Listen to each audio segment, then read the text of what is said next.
Well, here we are, which we found very surprisingly. In my testimony I talked about Canon Denning, and here we have the cremation plaque, which reads William P. Denning, priest, 1907 to 1980, pastor of St. John the Baptist, Purley, 1944 to 1980, with a simple request, may he rest in peace. I was very surprised to find this, because I was looking for some other members up here, family members, but we found Canon Denning. My mother always felt, as I said at the time, that he should have been the Bishop of Southwark. And here he is. He was cremated, very interestingly. Of course, cremation isn't biblical. Burial is. But we thought you'd like to see this as part of the testimony. Interesting, the word pastor, an American word, and not priest. They've put that under his name.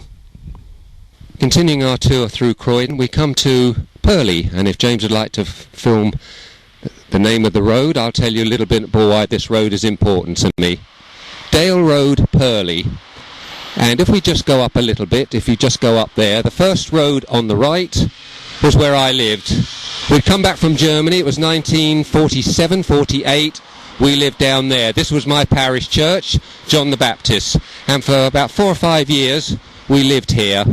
I remember very well walking down this road most mornings, and if James can pan over to the left, you'll see a concrete car park.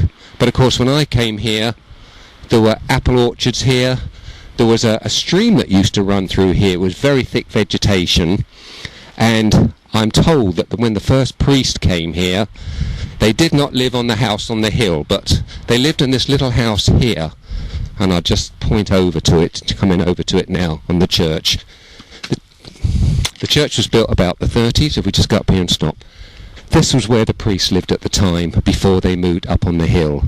But we're going towards the church now, built around about the 1930s, played a big part in my life as a young man. I used to come here every morning and serve Mass. And you can see as we walk in towards the church, usual sort of thing like most Catholic churches, times of Mass and so forth. Little plaque here when the bishop came down, and I'd like to tell you a bit more about that house up there. Well, here it is here. The church was built...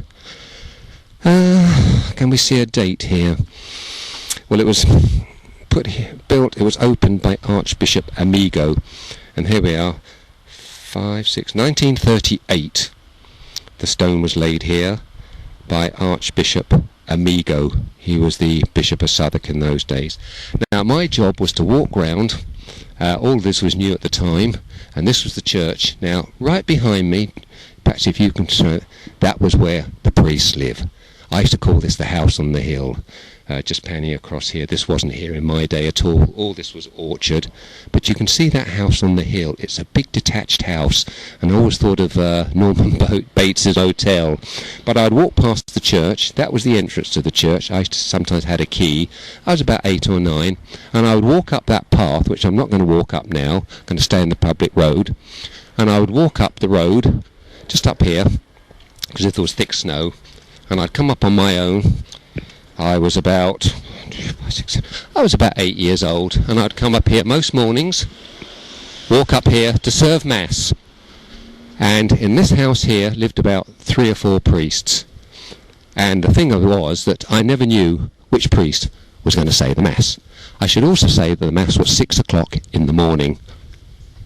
And I would walk up here, and that's the house there.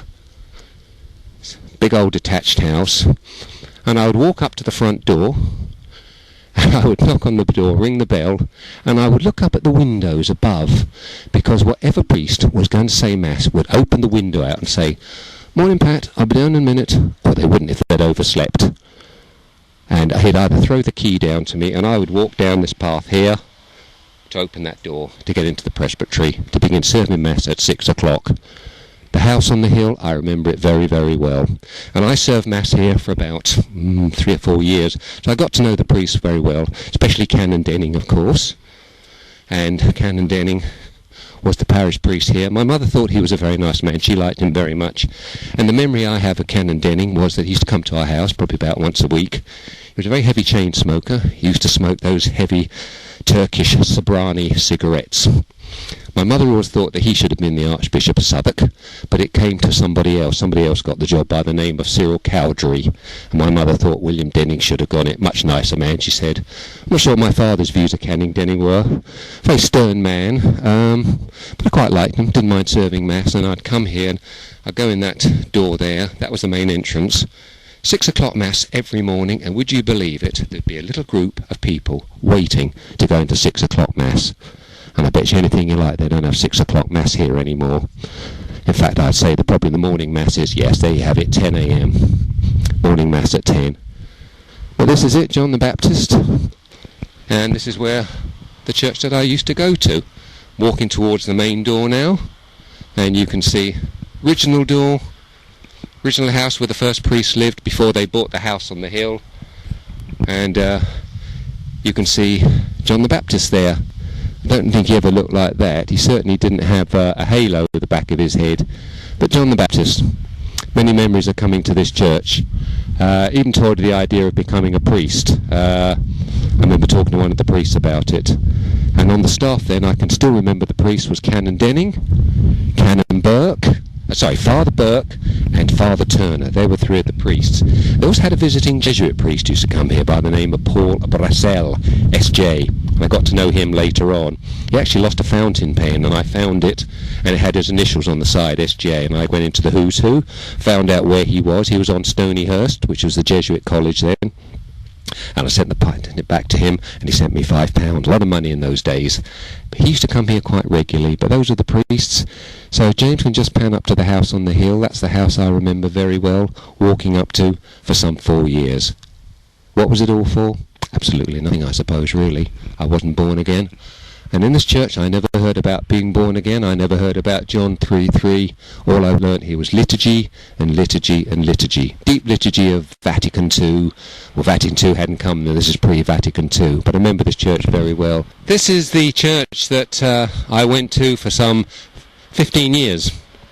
And during my time at the church, I played a very important role. Justice and Peace Deanery Coordinator for the 12 parishes. I was on the reading register for all the masses. I was on the Deanery Pastoral Council, Vice Chairman and Acting Chairman as well. On the Archbishop's Committee for the Liturgy and so forth. But this was the church that I came to for about 12 years. And when I say I came here, I came to Mass at this church on Sundays and probably every day of the week. Sometimes even twice. In about an hour's time there would be a crowd of people flocking in for the evening Mass. Like me, they'll be going in there, they'll be going through a ritual which they used to say was timeless, but rather it's a ritual which is very much out of date because it doesn't have the blessing of the trust that Christ has given to us, the blessing that Christ has given to us, that we must be born again. I look at this church now and I suppose I see a dinosaur. It's a very old church. It's probably the oldest church in the borough. It stood well, and still a lot of people go here. But I have no inclination to go into this church, to open that door, to see what's inside. In fact, I doubt very much has changed since then. So if you're a Catholic watching this, and you're thinking about what I'm saying that I was taken out of the church by the grace of God. I was a Catholic who was saved. God looked down, and he obviously saw me, and he took me out of this system, took my son out of this system. And you must remember that within our family we had 3 Catholic priests, so it was very much in our system. But here's the church. As I say, it stands here today. I played a very integral part on this church, and I should add, of course, that the history of St. Mary's was a book that I was commissioned to write, and I researched this history of this church. That's over 100 years. That book is still being sold, I was told a few years ago, in that repository with my name still on it. That's all I'd say about this church. But what I would say about religion, that you need to get out of religion, you need to vacate religion today, and you need to get into a relationship, not with the church, not with a system, not with a cathedral, not with a chapel, but with Christ. Only Christ can save you. Only Christ paid the ultimate part of dying on that cross for you, to take that atonement for your sins and mine. And you know what? We weren't really worth it. I'm not really worth it. But I thank God that he did. And I thank God that he took me out of this system. I knew some very nice people here. They were nice people, but they're unsaved. And I'm sure if they saw me now, they would cross over. I hope I've given you something to think about. I tell this story not with malice, but with forgiveness, and I hope it comes across for you to be saved too, for you to make the step. Start praying today. The Lord is coming back. Keep looking up.